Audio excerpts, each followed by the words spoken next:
Hey, what's up YouTube fam? My name is Robbie. I'm a certified strength and conditioning coach as well as student physical therapist, and my mission is to help you enjoy the outdoor activities you love pain-free.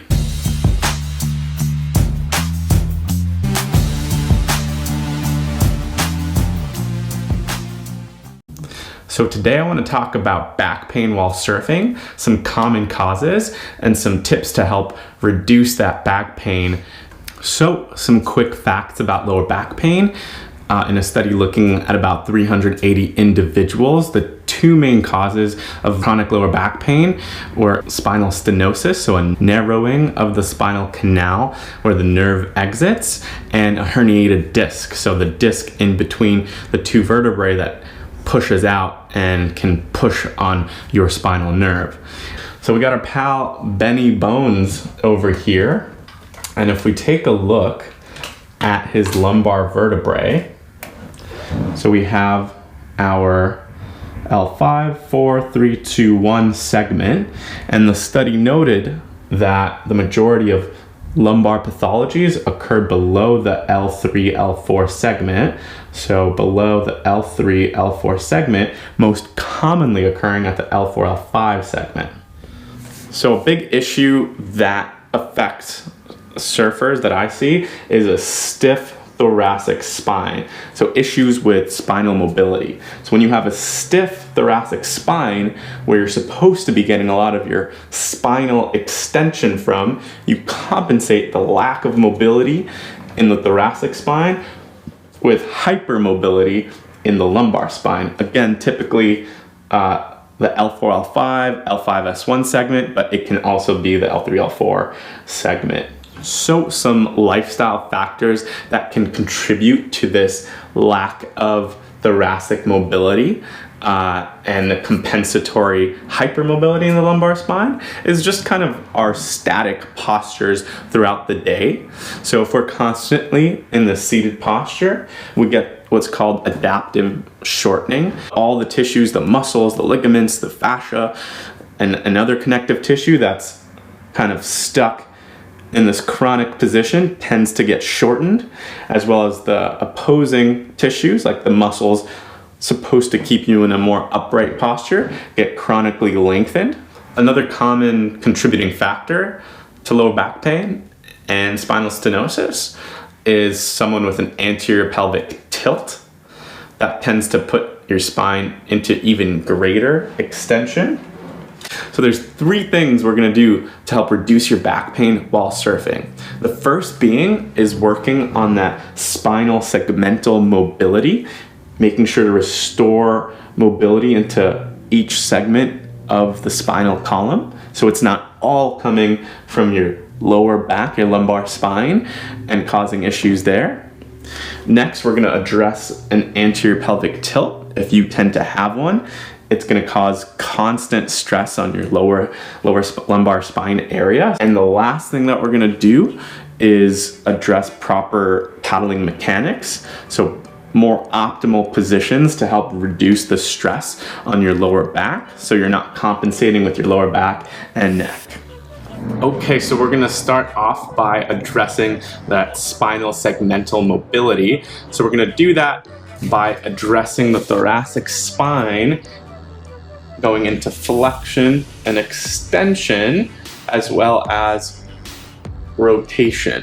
So we'll start off in a yoga cat-cow position, and you're gonna go ahead and flex and or round the spine as much as you feel comfortable, holding that position, and then extend as much as you feel comfortable, hold in that position. We're gonna do that for a set of 10. And then once you get comfortable doing just a basic cat-cow, then you can experiment with trying to control each segment of your spinal column. So each individual vertebrae, so starting from this rounded position and up from the neck,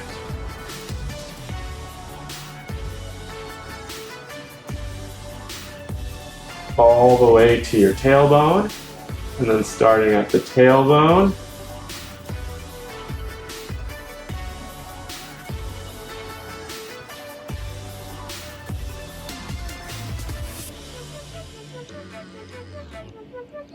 treating each vertebrae, each pair of vertebrae as an individual joint that you can control and move. So now we're going to mobilize the rotational component of our thoracic spine. So you're going to use 2 foam rollers or anything to cushion your knee and head. You're going to make sure not to lose contact with your knee from the foam roller, using one under your head as support. You're going to bring your arm up and overhead and around. I run out of space here, but you come all the way around and back to the starting position. Here we can demonstrate it again from the other side. Bottom leg is straight, hip is flexed to 90 degrees. You're gonna come up and around, all the way around, and come back. Making sure to pause at sticking points, taking a deep breath, and sinking in on the exhale to gain extra range.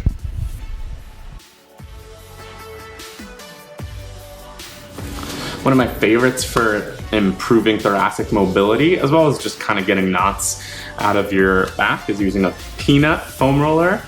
This is slightly bigger. It works a little bit better with the 2 lacrosse balls, but what you can do, and you can do this with a regular cylindrical foam roller, is go ahead and lay on your back, and you can start off by doing a little bit of foam rolling to warm up the tissue and loosen it up a bit.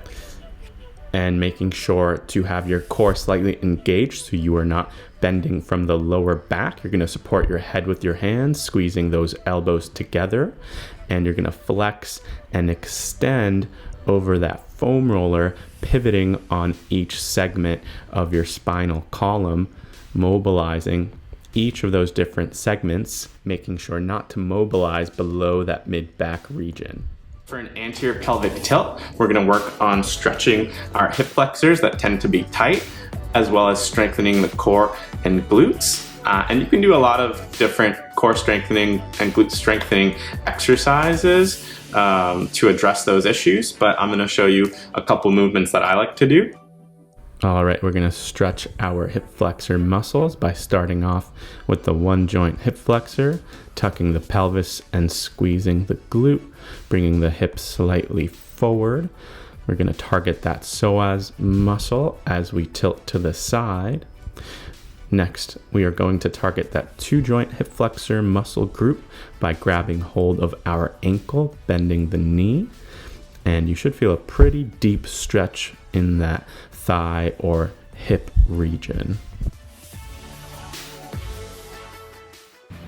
All right, to strengthen your glutes, you're gonna lay on your back. Make sure to tuck that pelvis under so your lower back is flat against the ground, core is engaged. Now you're gonna stretch the band around your knees and bring those hips up into the air, really squeezing those glutes, 2 to 3 sets at 15 reps.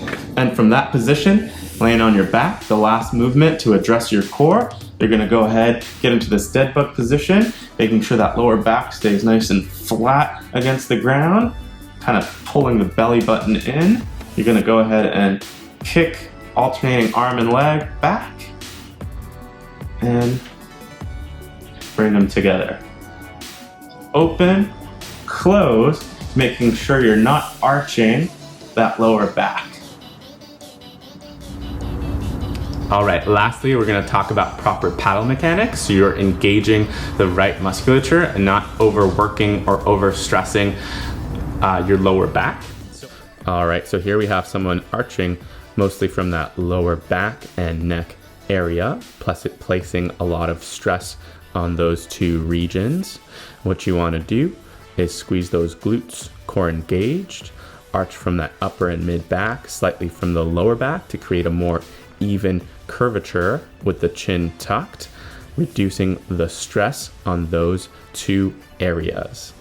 I hope this video helps with some of your back pain. Drop a comment in the section below if you have any questions, and I'll catch you guys next time.